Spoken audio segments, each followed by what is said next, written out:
আইনজীবী ঐক্য পরিষদ ঝিনাইদহ জিন্দাবাদ জিন্দাবাদ হবে না ফ্যাসিবাদের তো সরে না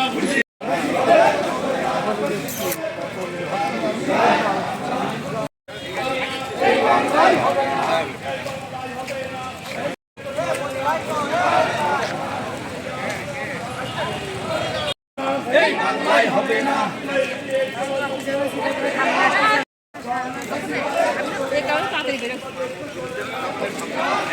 পুনরুদ্ধার করার জন্য অতীত স্বৈরাচার বিদেশে অবস্থান করে সেখান থেকে কত বড় স্পর্ধা আগামীকাল এই অতীত স্বৈরাচার দেখিয়েছে।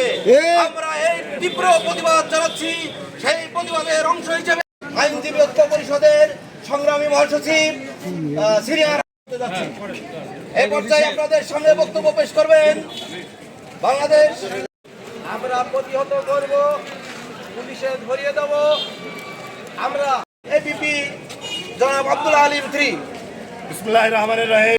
আজকে 12 তারিখ, আগামী 13 তারিখ ফ্যাসিস্টের বিরুদ্ধে নতুন একটি যুগান্তকারী সেই পতিত স্বৈরাচার বাংলাদেশে এবং ভারতে বসে বিভিন্ন যে দুঃসাহস দেখাচ্ছে, আমরা এর রাজপথে প্রতিহত করব এবং ফাঁসি সরকার 17 বছর ধরে আমাদেরকে মামলা